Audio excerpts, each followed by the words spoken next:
So we talked about it on our previous show about this thing called God, that it's not something mystical, but it's a force of nature which exists around us, that wants to develop us, that after our long evolution, the time has come for us to start understanding what does he want from us, where is he guiding us, and we start understanding the relation between this great force that's developing us and our relations with the environment.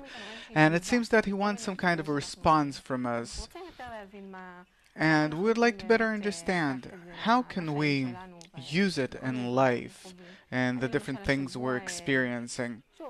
Look, there are many states and interactions. Yesterday, I met people that disagreed with me. I tried to talk to them. I even felt some kind of a rejection from them, and I felt distress. And suddenly I remembered the talk we had here, and that you explained that behind these people there is a force called God who wants something in my favor, for my benefit, to develop me.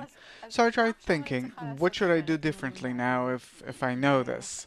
And I thought maybe we could scrutinize this together. If I'm experiencing a certain state in life now, some relations with some people, unpleasant attitude from someone, how can I use this understanding that it comes from a force called God? How can it help me use these states better in life? You don't have to treat others any differently than you treat God, as you put it. What do you mean? How am I supposed to relate to God? The same way to everyone and to everything you have to relate to as to Him. What's the difference? I don't know how to relate to Him.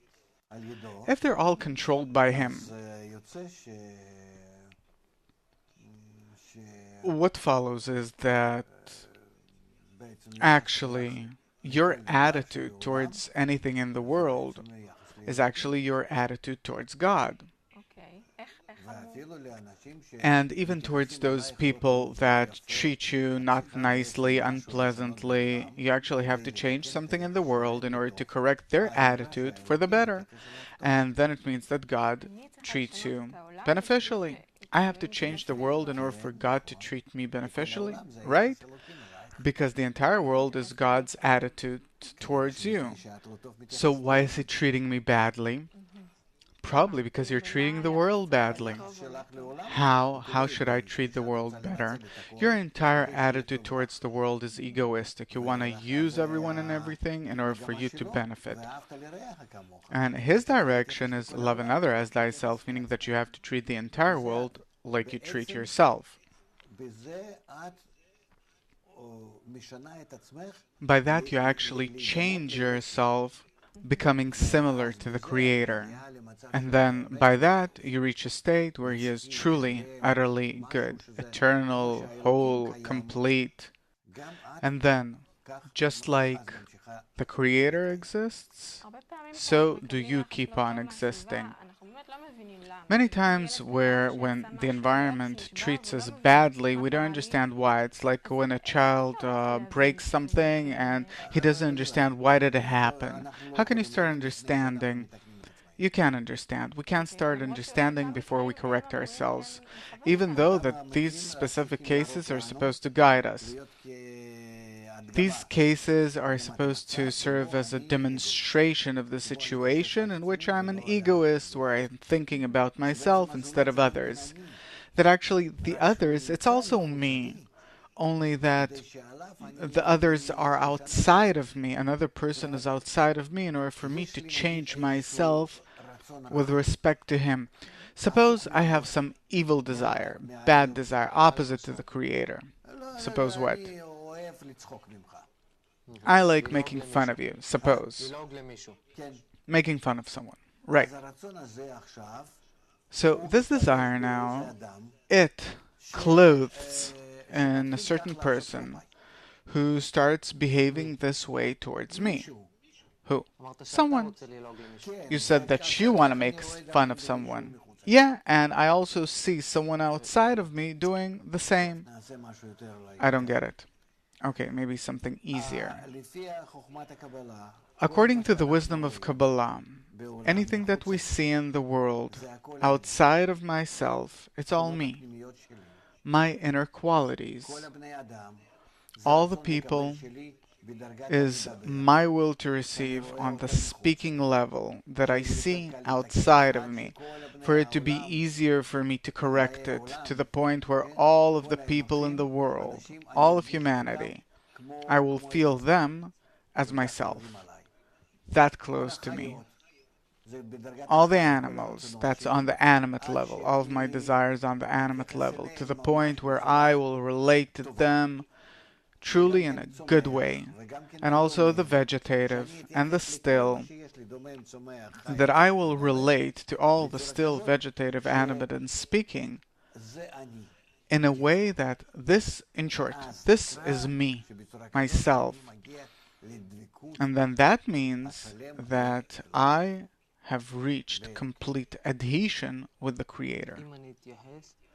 If I relate to everything that I see outside of me, around me, as if it's myself, by that I reach a complete connection with God?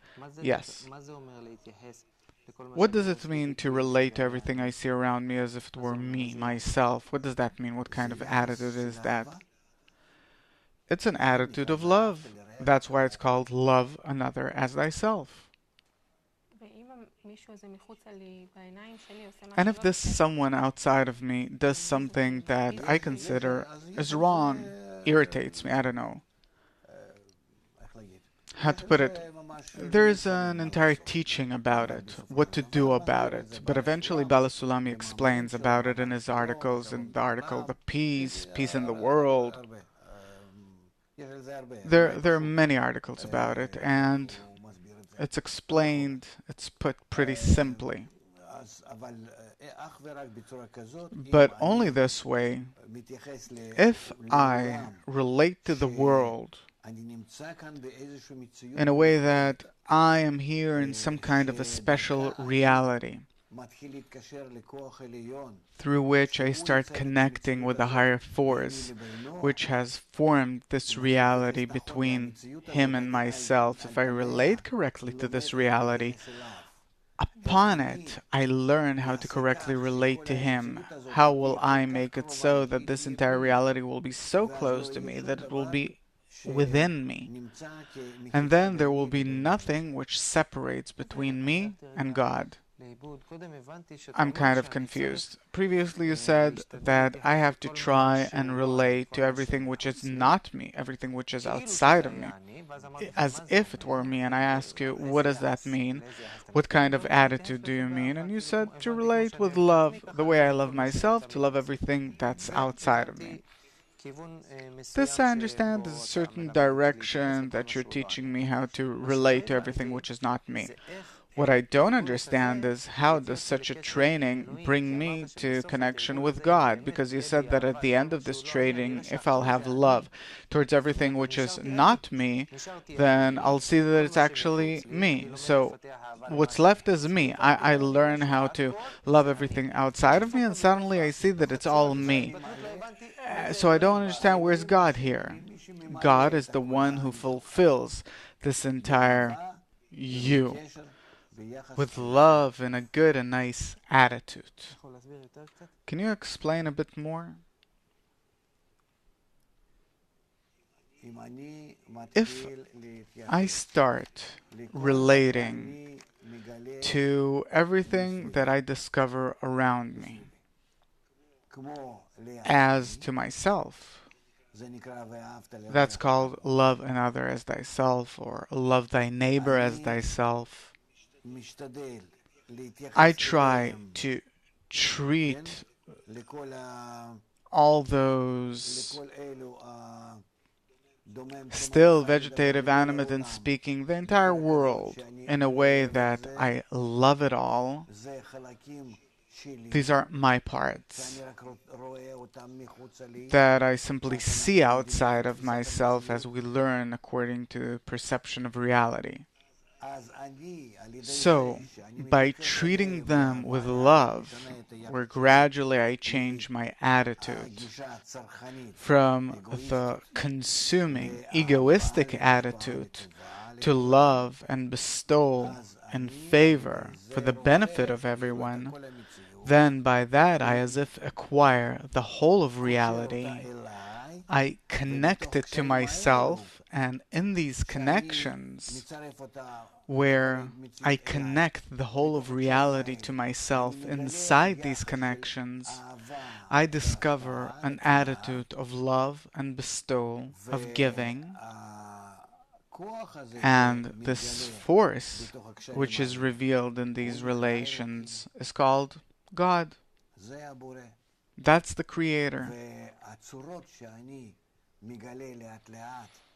And the forms which I gradually discover in the connection between me and the whole of reality, this external reality, these are forms of my soul,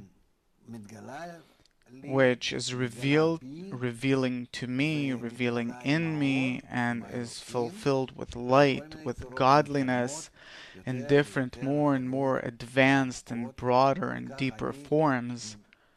And this is how I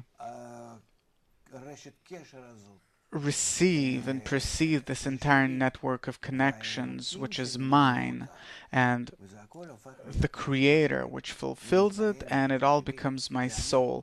I identify with it. It's mine, it's me, and not this flesh body, where actually after I finish this work, I no longer feel it. It disappears. It was only imaginary, like this entire world is now imaginary, that it seems to me that it exists until I complete this work.